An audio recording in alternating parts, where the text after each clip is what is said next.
Pemirsa, Komisi Pemilihan Umum KPU sudah mendengarkan pendapat ahli hukum pasca putusan MA soal mantan napi koruptor yang menjadi caleg dan keterwakilan perempuan. Apa saja hasilnya? Kita akan langsung membahasnya dengan Komisioner KPU Republik Indonesia Idam Qolik. Mas Idam, selamat pagi. Selamat pagi, Mas. Mas Idam, apa hasil dari rapat dengar pendapat bersama ahli hukum, Mas Idam? Ya, apa yang disampaikan oleh para ahli hukum yang kita undang dan beliau berkenan menjadi pembicara dalam FGD kami agar KPU menindaklanjuti kepada partai politik, dan kami juga telah berkirim surat kepada partai politik agar mempedomani dua putusan Mahkamah Agung tersebut. Oke. Kemudian apakah akan merevisi PKPU 10 dan 11 tahun 2023 atau akan tetap menunggu fatwa Mahkamah Agung, Mas Idam? Berkaitan dengan pelaksanaan putusan Mahkamah Agung tersebut, ada ahli yang menyatakan bahwa hal tersebut tidak perlu menunggu perubahan PKPU. Karena kita ketahui perubahan peraturan KPU itu harus melaksanakan ketentuan pasal 75 ayat 4 Undang-Undang nomor 7 tahun 2017 yang dimana KPU harus berkonsultasi dengan pembentuk undang-undang. Dan kita ketahui proses pencalonan ini berjalan terus. Oke, kemudian kepastian hukumnya ini bagaimana, Mas? Karena sesuai dengan peraturan MA nomor 1 tahun 2013 ya, termohon hanya memiliki waktu 90 hari untuk menindaklanjuti putusan MA, Mas Idam.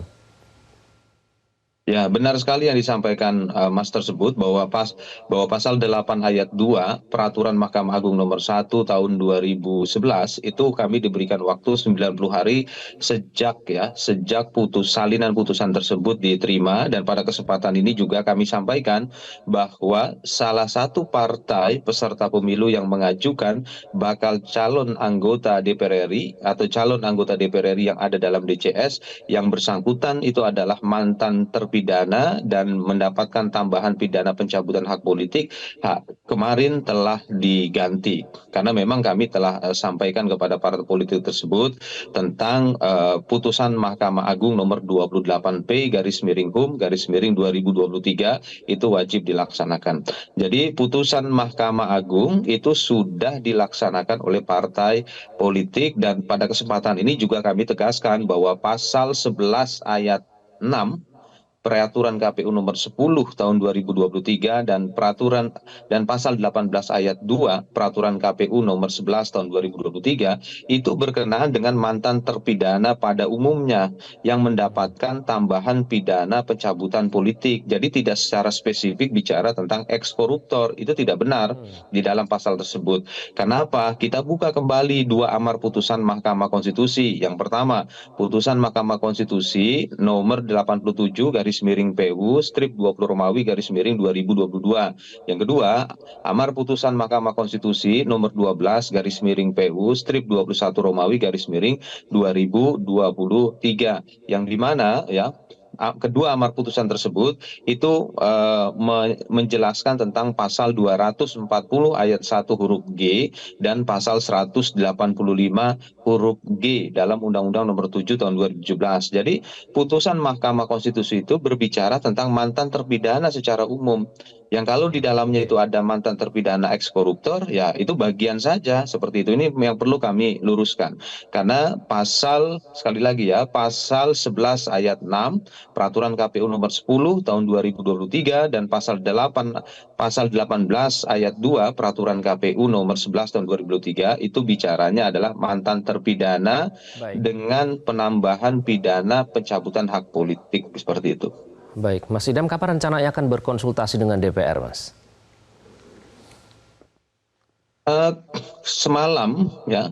Semalam atau kemarin tanggal 3 Oktober 2023 jam 23:59 masa pencermatan rancangan DCT telah berakhir, dan saat ini kami sedang melakukan tahapan verifikasi administrasi terhadap penggantian calon yang dilakukan oleh partai politik pada masa pencermatan rancangan DCT, karena berdasarkan pasal 276 ayat 1 Undang-Undang nomor 7 tahun 2023 tanggal 3 November November 2023 KPU harus sudah menetapkan daftar calon tetap dan di tanggal 4 November 2023 KPU harus sudah mengumumkannya.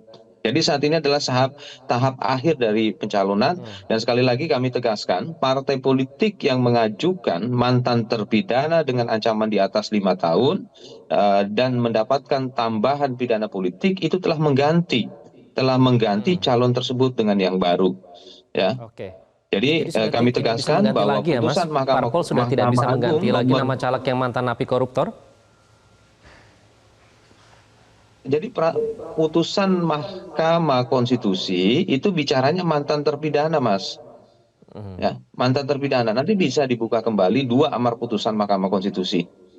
Ya, baik itu putusan nomor 87/PU strip 20 Romawi /2023 ataupun putusan Mahkamah Konstitusi nomor 12/PU strip 21 Romawi /2023 itu bicaranya mantan terpidana.